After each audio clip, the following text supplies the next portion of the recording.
Hello friends, welcome to the Galaxy Geomatics. हमने previous lecture में जैसे कि विजुअल एस्पेक्ट्स देखा था मैप्स के बारे में। उसके अलावा हमारे पास काफ़ी इंपॉर्टेंट चीज़ देखी थी हमने, स्केल के बारे में ऑलरेडी देख लिया मैप का। तो आज हम कंपैरिजन देखेंगे और जो मोस्ट इंपॉर्टेंट टॉपिक रहेगा वो हमारे पास रहेगा प्लॉटिंग एक्यूरेसी का। ठीक है, उससे हमारे पास न्यूमेरिकल बनते हैं तो उसके कॉन्सेप्ट को अच्छे से समझेंगे। पहले हम कंपेरिजन देख लेते हैं। थ्योरी पार्ट है ये हमारे पास जनरली, जो कि क्वेश्चन बनते हैं हमारे पास। तो कंपेरिजन और डिफरेंट मैप लेआउट, जैसे हमने मैप एलिमेंट्स को देखा तो उनका जो बेसिक डिजाइन और प्लान हम कैसे करें कि मैप जो है विजुअली भी एक्सपेक्ट रहे, हमारे पास एस्थेटिक रहे, और जो बेसिक प्रिंसिपल रहते हैं मैप के लेआउट के, उसको हम पढ़ेंगे आज।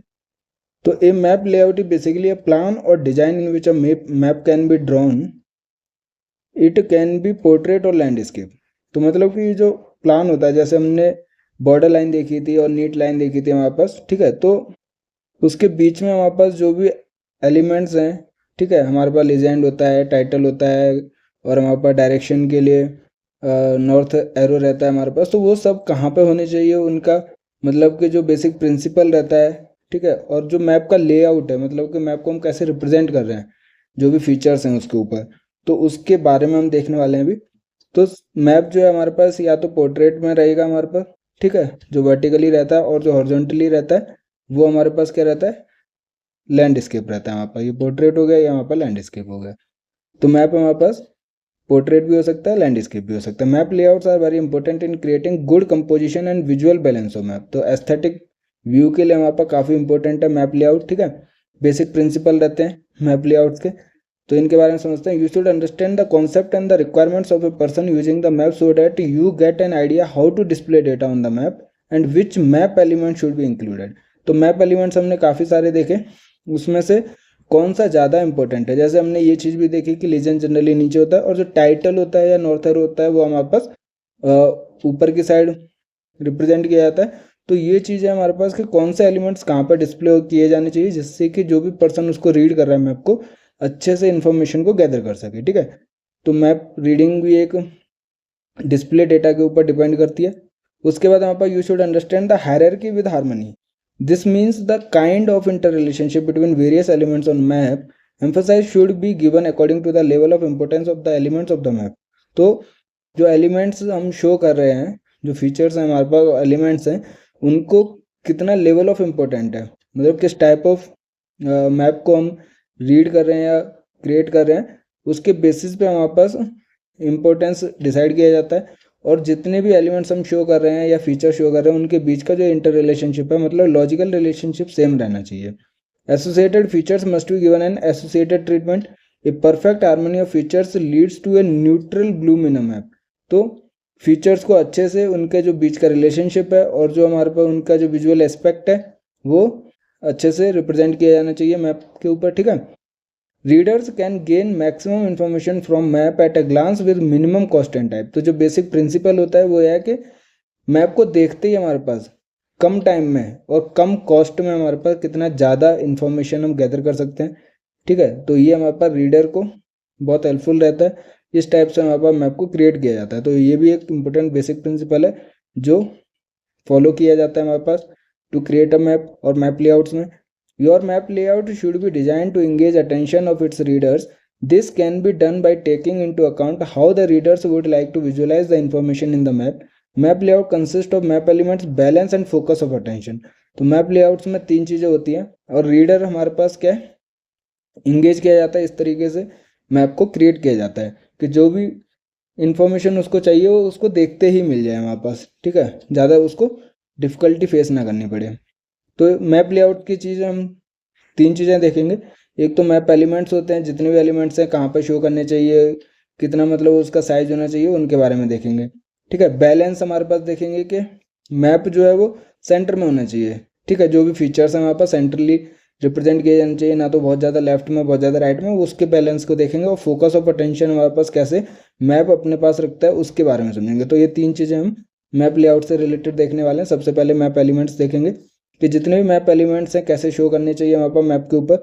तो for each map element the cartographer must determine its importance and priority with in overall map design. तो जब हम मैप को डिजाइन करते हैं तो उसके ऊपर जो कार्टोग्राफर है, क्योंकि कार्टोग्राफर कौन होते हैं, जो मैप को क्रिएट करते हैं, ठीक है।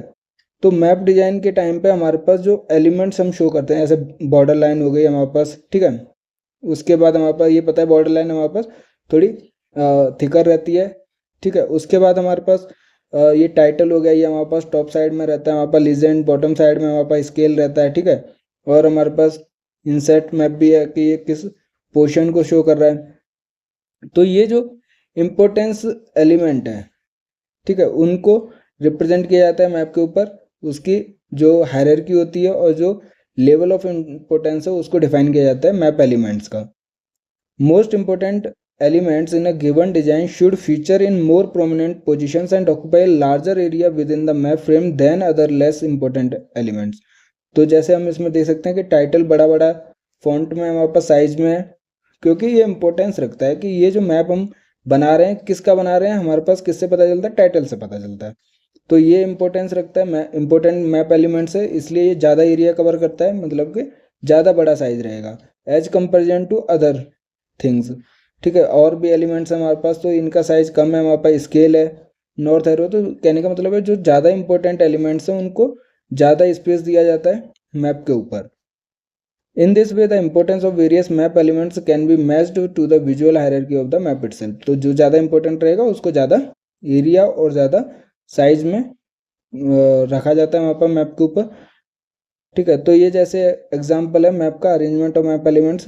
ये टाइटल हो गया वहाँ पर, बॉर्डर लाइन शो कर दिया हमने, ठीक है। मैप फिगर हो गया वहाँ पर, लीजेंड हमने शो कर दिया कि ये रिवर्स है वहाँ पर, ये स्टेट बाउंड्री है, ये हमारे पास इंटरनेशनल बाउंड्री है, ठीक है। तो उसके अलावा नॉर्थ एरो हो गया, स्केल हो गया। तो हम यहाँ पे देख सकते हैं टाइटल ज़्यादा स्पेस कवर कर रहा है क्योंकि ये सबसे ज़्यादा इंपॉर्टेंट एलिमेंट है। तो हमने मैप के बारे में देखा, मैप एलिमेंट्स। सबसे पहले मैप लेआउट्स के ऊपर ध्यान रखा जाता है, उसके बाद बैलेंस की बात आती है। तो बैलेंस जैसे अभी हम फिगर से भी समझेंगे, और मैंने बताया था कि जितने भी फीचर्स होते हैं उनको अगर हम सेंट्रली रिप्रेजेंट करते हैं तो ज़्यादा विजुअली वो बैलेंस होता है और हमारे पास ज़्यादा इन्फॉर्मेशन, एस्थेटिक अपीयरेंस भी रखता है, इन्फॉर्मेशन भी हम ज़्यादा निकाल सकते हैं उससे। तो बैलेंस देखते हैं। Balance in graphic design refers to the visual balance of positioning of various visual components. जैसे हमारे पास लीजेंड हो गया, boxes, colour area, scale, map figure, ये सब हमारे पास एलिमेंट्स अवेलेबल रहते हैं मैप के ऊपर। तो इनकी पोजिशनिंग कहाँ होनी चाहिए, ठीक है। ऐसा नहीं है कि हमारे पास सारी चीज़ें एक ही तरफ डाल दी। मतलब आप इस फिगर में भी अगर देखोगे तो अगर ये सारी चीज़ें लीजेंड, नॉर्थ एरो, स्केल, नीचे की बजाय सारी चीज़ें राइट साइड में ही शो की होती हैं या फिर लेफ्ट साइड में या फिर टॉप पर ही होती हैं हमारे पास, तो अच्छा सा विजुअल एस्पेक्ट नहीं रहता वहाँ पर। विजुअली मतलब कि कंपोनेंट्स जो होते हैं विजुअल बैलेंस नहीं रखते। बट हमारे पास बैलेंसिंग बहुत ज़रूरी है मैप लेआउट्स के लिए, in such a way that their relationship appears logical. Logical होनी चाहिए हमारे पास जितने भी एलिमेंट्स हैं, हमारे पास कंपोनेंट्स हैं, ठीक है। Nothing should appear to be out of place. In fact layout is the process of arriving at a proper balance. तो जो लेआउट है उसका मतलब ही यही है कि जितने भी अपीयरेंस है मैप के ऊपर, जितने भी एलिमेंट्स हैं या फीचर्स हैं, वो प्रॉपरली बैलेंस्ड होनी चाहिए, ठीक है। एक ही साइड नहीं होनी चाहिए सारी चीज़ें। In a well balanced design nothing is too light और टू डार्क, टू लॉन्ग और टू शॉर्ट, और टू स्मॉल और टू लार्ज। तो वेल बैलेंस्ड डिजाइन होना चाहिए मैप का, ना तो बहुत ज़्यादा लाइट होना चाहिए, डार्क होना चाहिए, ना बहुत ज़्यादा शॉर्ट होना चाहिए, लॉन्ग होना चाहिए, ना बहुत ज़्यादा स्मॉल या फिर लार्ज होना चाहिए। मतलब मीडियम होनी चाहिए सारी चीज़ें और बैलेंस्ड होनी चाहिए। तो ये जो बैलेंस की बात कर रहे हैं अभी हम फिगर से देखेंगे, ठीक है। सबसे पहले हम थ्योरी पार्ट देख लेते हैं। Generally, visual balance depends on the relative position and visual importance of the basic parts of a map. It also depends on the relationship of each item to the other items and to the optical center of the map. तो यहाँ पे एक word हम देख रहे हैं optical centre of the map, इसको अभी हम समझेंगे। बट कहने का मतलब है कि ये जो हम रिप्रेजेंट करते हैं एलिमेंट्स को, जो विजुअल बैलेंस बनता है हमारे पास, जो विजुअल इंपॉर्टेंस रखते हैं हमारे पास एलिमेंट्स, वो डिपेंड करता है उनके रिलेशनशिप के ऊपर कि हर एक आइटम जो है उनका लॉजिकल जो रिलेशनशिप है वो डिस्टर्ब नहीं होना चाहिए और विजुअली इंपॉर्टेंट भी होना चाहिए, मतलब कि बैलेंस्ड होना चाहिए। और किसके क्लोज होना चाहिए, optical centre of the map के। जैसे हम इस फिगर में देखिए हमारे पास ये जो है हमारे पास जियोमेट्रिक सेंटर है और ये हमारे पास ऑप्टिकल सेंटर है। तो a map has two centres namely geometric centre and optical centre. Optical centre क्या होता है कि an optical centre is a point that lies slightly above the geometric centre. For achieving better visual balance designer should arrange map elements around the natural और optical centre rather than the geometric centre. तो geometric centre तो आप देख रहे हो geometry से related है कि दो डायगोनल जो हमारे पास क्रॉस करेंगे उस पॉइंट ऑफ मीटिंग को हमारे पास ज्योमेट्रिक सेंटर कहते हैं, मतलब central point of the paper, ठीक है। बट हमारे पास जितनी भी विजुअल बैलेंसिंग के लिए जितने भी एलिमेंट्स होते हैं हमारे पास, वो डिजाइनर क्या करता है, उनको अरेंज करेगा एलिमेंट्स को अराउंड द ऑप्टिकल सेंटर, जो कि स्लाइटली अबव होता है ज्योमेट्रिक सेंटर से। तो ऑप्टिकल सेंटर के अराउंड हमारे पास जो मैप एलिमेंट्स रहते हैं तो वो विजुअल बैलेंस बनाते हैं वहाँ पर, और उनका जो विजुअल इम्पोर्टेंस रहता है, ठीक है, इम्पोर्टेंट रहता है और परफेक्ट रहता है। तो optical and geometric centre of an image balancing achieved around the optical centre.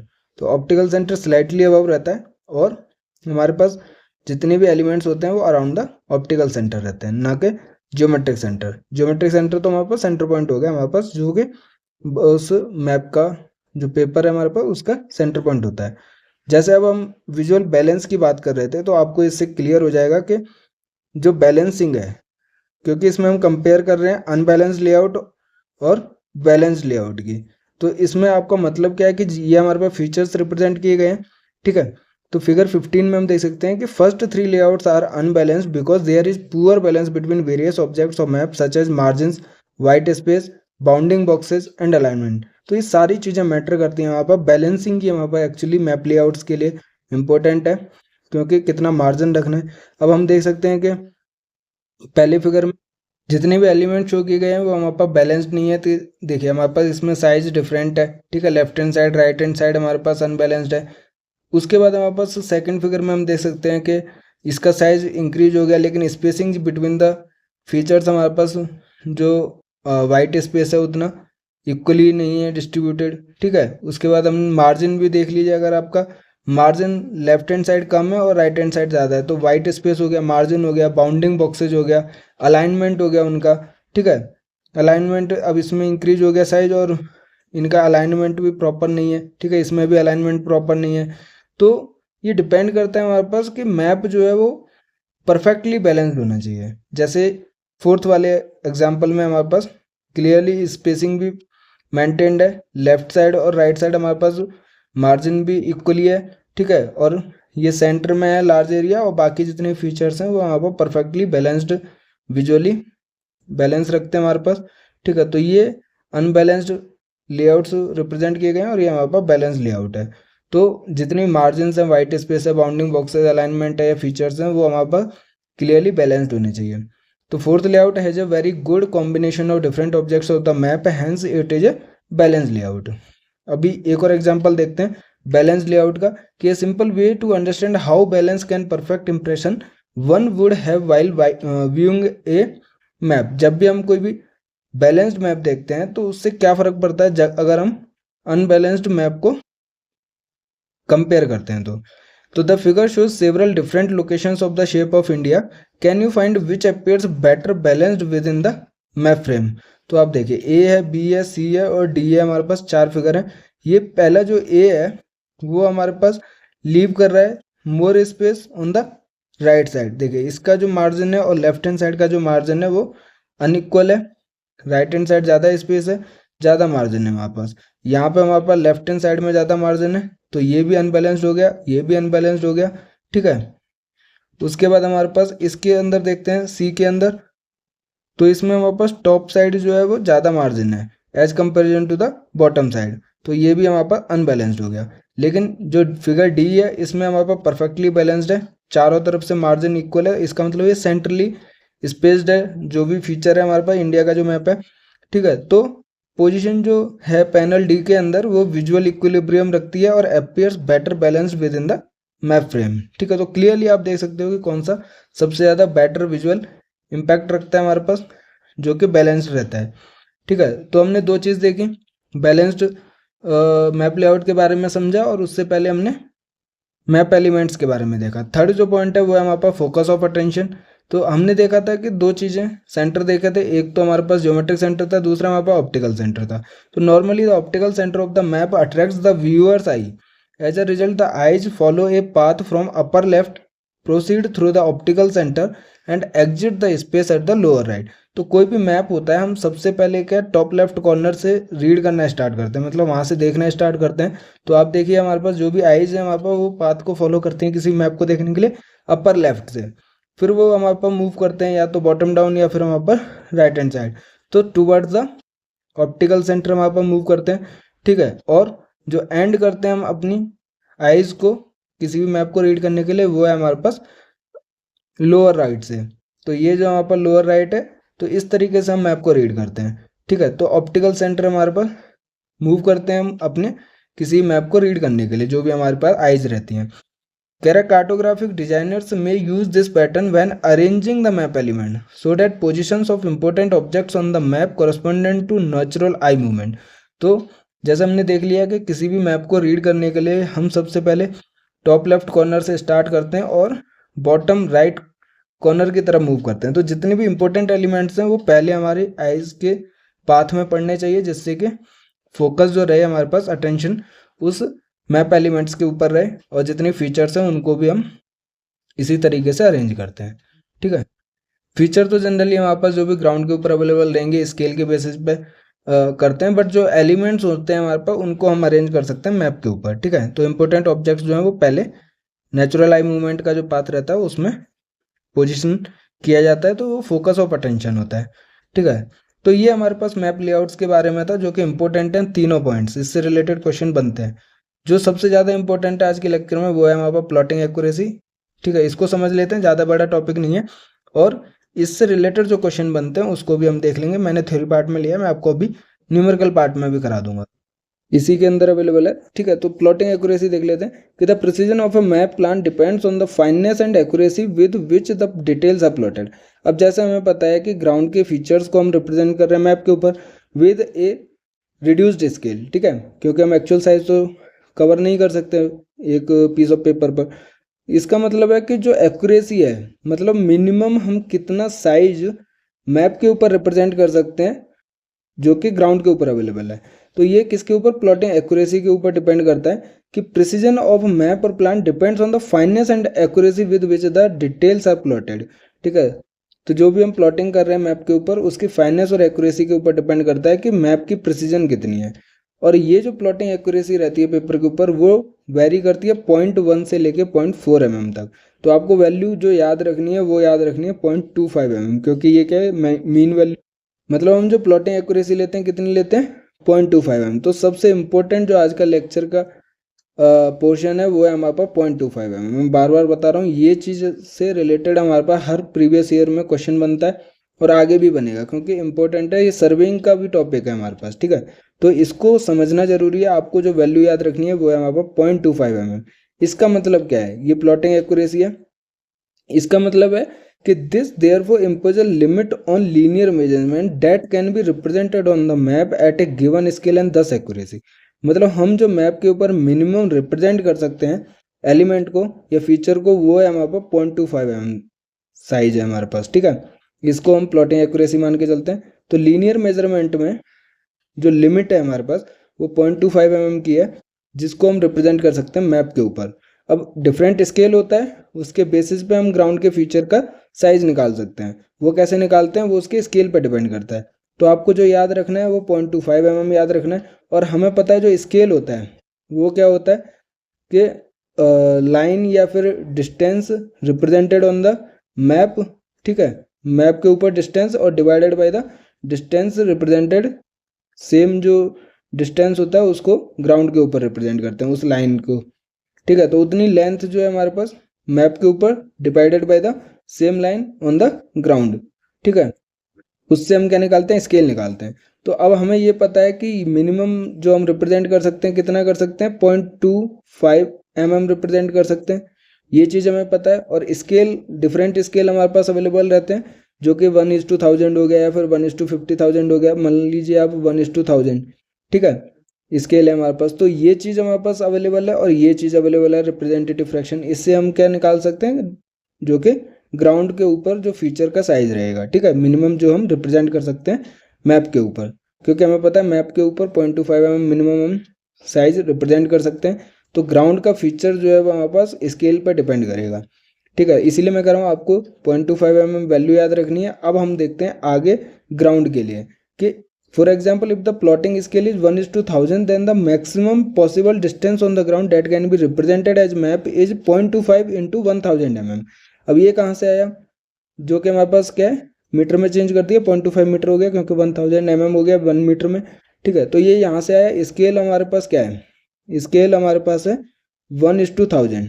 ठीक है, और मैंने बताया कि मैप के ऊपर हम डिस्टेंस पॉसिबली रिप्रेजेंट कर सकते हैं, वो कितना है, 0.25 mm में। ठीक है, और हमें ग्राउंड के ऊपर निकालना है, तो डिस्टेंस ऑन द ग्राउंड मान लीजिए ये हो गया डी जी। अब यहाँ से आप कैलकुलेट कर लीजिए। ठीक है, ये इससे मल्टीप्लाई हो जाएगा, ये इससे मल्टीप्लाई हो जाएगा। तो डिस्टेंस जो हम रिप्रेजेंट कर सकते हैं, पॉसिबल डिस्टेंस ऑन ग्राउंड जो हम रिप्रेजेंट कर सकते हैं, वो कितना हो जाएगा, 0.25 इंटू का 1000, क्योंकि स्केल जो है हमारे पास 1000 है, तो उसके ऊपर डिपेंड करेगा हमारे पास। और ये यूनिट क्या हो जाएगी, mm हो जाएगी। ठीक है, तो सिंपली आप यहाँ से मल्टीप्लाई करके निकाल दो। और इतना सिंपल क्वेश्चन हमारे पास 1 मार्क 2 मार्क्स में पूछा जाता है, गेट एग्जाम में भी पूछा जाता है। तो आपको बस ये चीज़ समझनी है कि 0.25 mm मिनिमम रिप्रेजेंट कर सकते हैं मैप के ऊपर। उससे हम मिनिमम जो पॉसिबल डिस्टेंस हम ग्राउंड के ऊपर कितना रिप्रेजेंट कर सकते हैं, वो डिपेंड करेगा उसके स्केल के ऊपर। ठीक है, तो स्केल रिप्रेजेंटेटिव फ्रैक्शन में रहेगा, उसको मल्टीप्लाई करोगे तो ये कितना हो गया। इसका मतलब है हम 0.25 इंटू 1000 mm जो डिस्टेंस रहेगा ग्राउंड पे, उसको रिप्रेजेंट कर सकते हैं मैप के ऊपर। अगर इसको हम मीटर में कन्वर्ट करते हैं तो डिवाइडेड बाई 1000 करेंगे मीटर में चेंज करने के लिए। ठीक है, तो कितना आ जाएगा हमारे पास, 0.25 मीटर आ जाएगा। ठीक है, तो ये हमारे पास क्या है, 0.25 मीटर जो लाइन रहेगी हमारे पास ग्राउंड के ऊपर, उसको हम रिप्रेजेंट कर पाएंगे 1:1000 स्केल के मैप के ऊपर। ठीक है, इससे नीचे की रहेगी उसको हम रिप्रेजेंट नहीं कर पाएंगे इस मैप के ऊपर। ठीक है, तो thus any detail having length less than 0.25 meter cannot be plotted, and thus field measurement for objects having dimension less than 0.25 meter are not needed। तो इससे ये पता चल रहा है कि जो भी ग्राउंड के ऊपर फीचर अवेलेबल है 0.25 मीटर से अगर उसकी लेंथ या डायमेंशन कम है, उसको हम प्लॉट नहीं कर सकते मैप के ऊपर। तो मतलब वो इतना सिग्निफिकेंट नहीं रहेगा फीचर हमारे मैप के लिए। ठीक है, तो इससे ये पता चला। दूसरा, अगर आपको थोड़ा सा डाउट है तो फिर से एक और एग्जांपल देख लेते हैं कि the scale is still smaller. Small है क्योंकि हमारे पास डिनोमिनेटर लार्ज है, तो 1:50,000 हमारे पास स्केल हो गया। ठीक है, और हमारे पास डिस्टेंस जो होगा मैप के ऊपर 0.25 mm रहेगा। ठीक है, अब हमें निकालना है डिस्टेंस जो हम रिप्रेजेंट कर सकते हैं मिनिमम ऑन द ग्राउंड।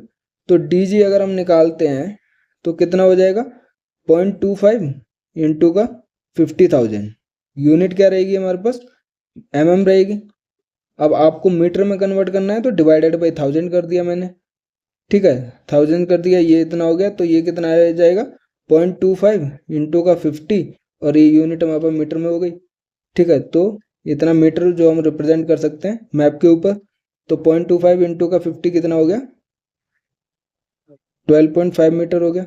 ठीक है, तो ये जो 12.5 मीटर रहेगा उसको हम मिनिमम मैप के ऊपर रिप्रेजेंट कर पाएंगे। इससे छोटी जो लाइन रहेगी जिसकी लेंथ हमारे पास 12.5 मीटर से कम रहेगी ग्राउंड के ऊपर, या कोई भी ऐसा ऑब्जेक्ट है जिसका साइज हमारे पास 12.5 मीटर से कम रहेगा उसका डायमेंशन, उसको हम मैप के ऊपर रिप्रेजेंट नहीं कर पाएंगे हमारे पास, और उसका सिग्निफिकेंट, उस फीचर का सिग्निफिकेंट हम मैप पर रिप्रेजेंट नहीं कर सकते। तो मिनिमम जो पॉसिबल ग्राउंड का डिस्टेंस है, ठीक है, possible distance on ground that can be represented on map कितना हो गया, 12.5 मीटर। ठीक है, तो आपको सिर्फ एक वैल्यू याद रखनी है 0.25 mm। मैं इसलिए आपको बार बार बोल रहा हूँ जिससे कि आपको याद रह जाए।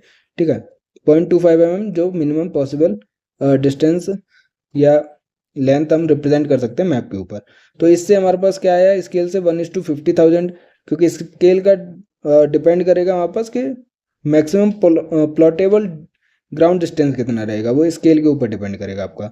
तो 1:50,000 के लिए 0.25 इंटू 50,000 mm मतलब 12.5 मीटर आ गया आपका। ठीक है, thus any object having length और विड्थ जो भी डायमेंशन लेस देन 12.5 मीटर रखेगा, such as roads, railway tracks etcetera, can not be plotted on map. However if the features are important and can not be ignored, these are represented on map by proper conventional science and colours. तो मान लीजिए अगर इससे कोई भी छोटा size है 12.5 metre से और 1:50,000 स्केल के मैप पर आपको रिप्रेजेंट करना है, तो आप क्या करोगे, सिंपल उसको रिप्रेजेंट कर दोगे और प्रॉपर साइन और कलर से हम उसको मेंशन करेंगे। जो उसकी नेमिंग रहेगी उसको हम प्रॉपर मेंटेन करेंगे हमारे पास कि यहाँ पर ये इंपॉर्टेंट रोड है जो कि हम रिप्रेजेंट नहीं कर सकते मैप के ऊपर, बट हम फिर भी इसको दिखाना चाहते हैं। ठीक है, इग्नोर नहीं कर सकते, उनको हम रिप्रेजेंट कर सकते हैं, बट कोई भी फीचर जो 1:50,000 मैप के स्केल पर बन रहा है उसको 12.5 मीटर से बड़े साइज को ही रिप्रेजेंट कर सकते हैं फीचर के, ठीक है। तो कहने का मतलब है जो प्लॉटिंग एक्यूरेसी है बहुत इंपॉर्टेंट टॉपिक है, इससे न्यूमेरिकल बनता है प्रीवियस ईयर में आप देख सकते हो। और आपका जो सबसे इंपॉर्टेंट वैल्यू है जो मैंने बोल्ड कर रखा है वो है 0.25 mm, क्योंकि इसको हम प्लॉटिंग एक्यूरेसी मानते हैं ऑन द मैप, ठीक है। तो इंपॉर्टेंट टॉपिक था। और न्यूमेरिकल पार्ट भी हमने देखा किस टाइप से क्वेश्चन हमारे पास पूछे जाते हैं, बहुत सिंपल सा पार्ट है हमारे पास, ठीक है। तो कहने का मतलब है जो भी हमारे पास डिनोमिनेटर में रहेगा उसको मल्टीप्लाई कर देना 0.25 mm से। तो ये मिनिमम प्लॉटेबल डिस्टेंस सॉरी मैक्सिमम रहेगा, मिनिमम नहीं रहेगा, मैक्सिमम पॉसिबल डिस्टेंस रहेगा प्लॉटेबल ग्राउंड डिस्टेंस जो कि हम मैप के ऊपर रिप्रेजेंट कर सकते हैं, ठीक है। अगर आपको कोई भी डाउट होता है तो आप हमें कमेंट कर सकते हैं, व्हाट्सएप और टेलीग्राम चैनल पर हमारे साथ जुड़ सकते हैं जिसका लिंक जो वीडियो के डिस्क्रिप्शन में आपको मिल जाएगा, नहीं तो आप ज्योमेट्रिक्स गैलेक्सी के नाम से सर्च करके हमें फॉलो कर सकते हैं, ठीक है। कोई भी डाउट होता है कमेंट कीजिए वीडियो के ऊपर, वीडियो पसंद आया लाइक कीजिए, दोस्तों के साथ शेयर कीजिए और अपनी गेट ज्योमेट्रिक्स की तैयारी ज्योमेट्रिक्स गैलेक्सी के साथ करते रहिए। Thank you.